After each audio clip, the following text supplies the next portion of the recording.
bago tayo magpatuloy sa ating talakayan, humingi muna tayo ng update mula sa Department of Health. Nakasama din natin ngayon, Undersecretary Albert Domingo. Magandang tanghali po. Congratulations. Congratulations po. Magandang tanghali, Joshua at Ase Kueng. Maraming salamat po at magandang tanghali sa lahat ng ating mga tagapanood.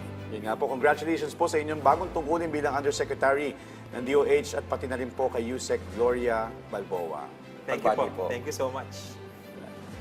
Kamusta naman ang ang ating mga nangyayari dito sa health? Ang dami kasing mga activities ang ating budget ini-implement natin. Pero lately kasi yung pinag-uusapan namin ngayon is paano natin mapipigilan yung sobrang gastos. At ang papasok dito is yung ating prevention. Okay. Pero uso pa rin ngayon ang ubot-sipon, ano? Pababa na yung ating, kasi patapos na rin yung ating flu season, papasok na nga yung summer, no? Although wala naman tayong summer talaga sa Pilipinas, tinatawag natin summer, yung tag-init natin na bandang second half of February tsaka March. So, wala na yung ating flu season. Pero siguro in a few weeks from now, pag-uusapan na natin yung mga summer diseases. Pero kasi yung transition from malamig to mainit, diba? So ano ba yung dapat gawin? Ano ba inaasahan natin na pwedeng sakit, lalo ng mga bata at saka matatanda? Correct, Ase Kueng. Bago-bago kasi yung panahon natin ngayon, no? Alam niyo po, ang pinakamalaking pag-iingat dito ay hydration. Uminom po tayo ng tubig dahil pag nag-iiba yung humidity, yung antas ng tubig sa hangin, naaapektuhan po yung ating lalamunan, yung ating ilong. Kung hydrated tayo, mas makaka-adjust tayo. Okay. Yusek, maiba tayo ng bahagyan, no? Ayon po sa datos ng DOH, isa sa 3 mga Pilipino ay may sakit sa puso. Yes. Sa inyo pong datos, ano po yung pangunahing dahilan? Bakit po ganito yung nananatiling mataas ang kaso ng cardiovascular diseases sa bansa? Yes, Joshua, no, yung ating cardiovascular diseases sa bansa natin, actually ang number 1 cause of death sa mga Pilipino is ischemic heart disease. Yung pong tinatawag na atake sa puso. Maliban doon, may mga iba pang mga datos apart from heart attack, yung ating mga congenital conditions. Pero mag-focus tayo dun sa heart attack.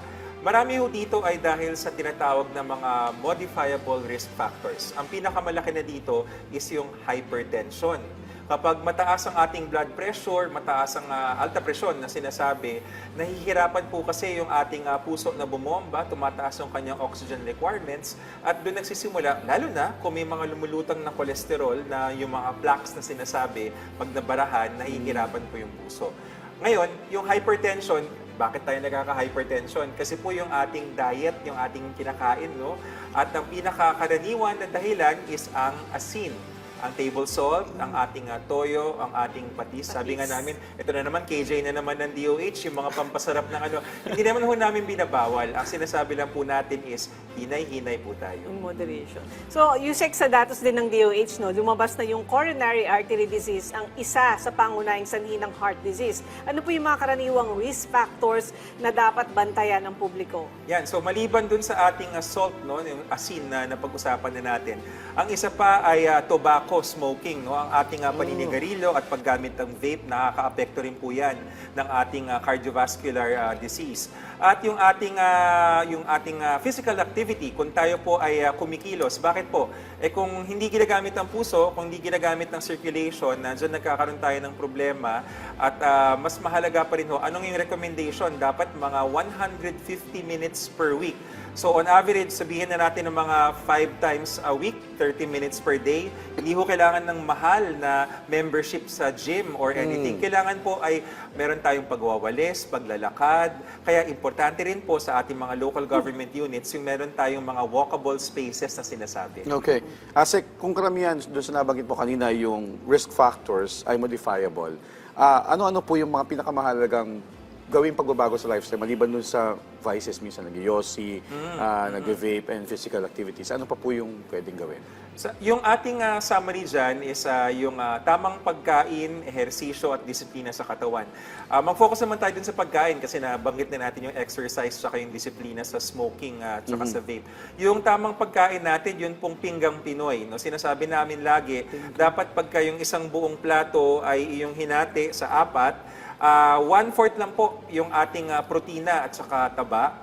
1/4 lang po yung carbohydrates, yung ating mga kanin sa pansit. Sorry Joshua, ganun talaga. Tapos yung 1/2 po nung plato, yung ating fiber, yung ating fruits and vegetables. Hindi ho kasama ang fruit salad at minatamis kasi may asukal po yun. Ganun pala yung kasi yung sa akin. Nakabukod yung, Baliktad. nakabukod yung ulam, nakabukod pa yung sausawan. So, Kasi kailangan pala natin sa 1/4 apat, pala. oh. Yun pala naman Yes. pala Saka naman yung isang dapat. sinasabi yung panghuli, dapat colorful, di ba? Yun yung Okay. green, orange, yellow. Yes, yung Diba? ating mga, tama yan, Asequen, yung ating mga gulay, in general, kapag ang gulay ay mapula-pula o kaya yellowish, yung mga kalabasa, yung mga carrots, maganda yan sa mata natin, vitamin A. Yung mga dark leafy green vegetables, meron po yan yung mga tinatawag na, I think, high in iron, kung di ako nagkakamali, at saka yung iba pang mga vitamins and minerals. So, the more colorful yung ating mga prutas at gulay, the better po. Yun. So ito, Yusek, sa inyong observation, gaano naman kalaki yung epekto nitong stress? Check. Yan. Kakulangan sa tulog? Check. Sa pagdami ng sakit sa puso? Mahalaga po, Sequeng, Joshua, ang ating mga sleeping habits. 6 to 8 hours on average po para sa mga matatanda na average. Habang tumatanda ho tayo, lumiliit po, umiikli. So kung dati 8 hours, pwedeng 6 hours. Pero ang importante rin is yung quality. Sa lahat po ng mga nakikinig, nanonood, yung pong ating mga cellphone, ibaba na ho natin 1 hour bago tayo matulog. Yung sinasabi nila na sleep hygiene, kasi hindi maganda, guilty tayo. Ako rin guilty ako, Sequeng eh. Yung titingin ka muna sa social media bago matulog. Naku po, yung inyong utak, baka yung may nakita kayo yung tinatawag ng mga kabataan na doom scrolling, no? Na parang, ano ba itong nakikita na? So, 1 hour before, let go of the digital devices. Maganda ho, mag-meditation, yung mga prayerful sa atin, mag-rosaryo, or whatever equivalent it is in your faith practice, para kalmado ho at dekalidad. Tapos yung ilaw pala, last on that note, yung ilaw, ideally, madilim po yung kwarto. Yung hindi ho makatulog, night light, no? Huwag maliwanag. Siguro, very, very dim na ating yung mga lampara. Okay. Kaso Yusek, hindi mo maiwasan na bago ka matulog, baka kasi may trabaho. oo, yun nga eh. Baka yung mga principal natin, nagte-text. Di ba? Yun yun eh. Oo, yun yun. Pero as much as possible, or mag-ano kayo ng, di ba sa mga telepono natin, meron mga selective alerts. Kung medyo alam natin na si bossing, yung, or ang nanay at tatay natin, no, sila lang yung magti-trigger ng mga alert. Pero Okay. everyone else na hindi naman kasama sa VIP list, wag na natin pansinin po. Pahabol ko lang, Yusek, dun sa enough sleep. Kasi minsan hindi maiwasan na mapuyat dahil sa trabaho. Ideal ba yung babawi ka na lang sa mga susunod na araw, na itutulog mo na lang sa mga susunod na araw? Napag-uusapan po lagi na parang pwede bang ibangko ang tulog, parang deposit, withdraw. Medyo mahirap po yun kasi it's about consistency. Dapat Okay. po tayo ay nare-reset. Ang absolute minimum, Joshua, para sa mga media practitioners, ang absolute minimum is 4 hours. Pero sobrang 4 kulang na po hours. yun. Pero pag bumaba pa ng 4 hours, ay hindi ho maganda sa kalusugan yan.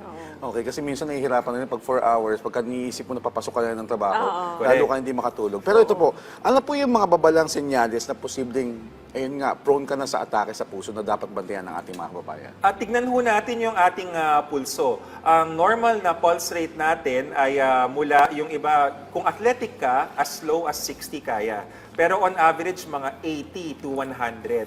Pag generally, kapag mas mabilis ho yung pulso natin, baka kailangan natin kumonsulta sa, hindi naman kailangan cardiologist kagad, pwede naman sa ating general practitioner, sa ating doktor. Yung YAKA program, gamitin po natin ng PhilHealth. No? Sayang yun libre yung konsultasyon dun sa YAKA program para makita natin bakit medyo mas mabilis ng konti yung tibok ng ating puso kasi baka meron tayong heart problem. Di ba yung tibok ng pusong mabilis pag nakikita mo yung crush mo? Ay, iba O kaya yung tibok ng puso, kung nakikita mo yung mga bill sa kuryente, sa tubig. Iba rin ganyan. yun. Dagdag ko lang, yung pamamanas. Okay. Yan. Pag may nakikita tayong pamamanas, pwede rin kasi may problema tayo sa ating circulation. So yun yung mga general signs, yung pagkahapo, yung para bang naglakad ka lang ng sobrang lapit pero hinihingal ka, magpa-check up po tayo.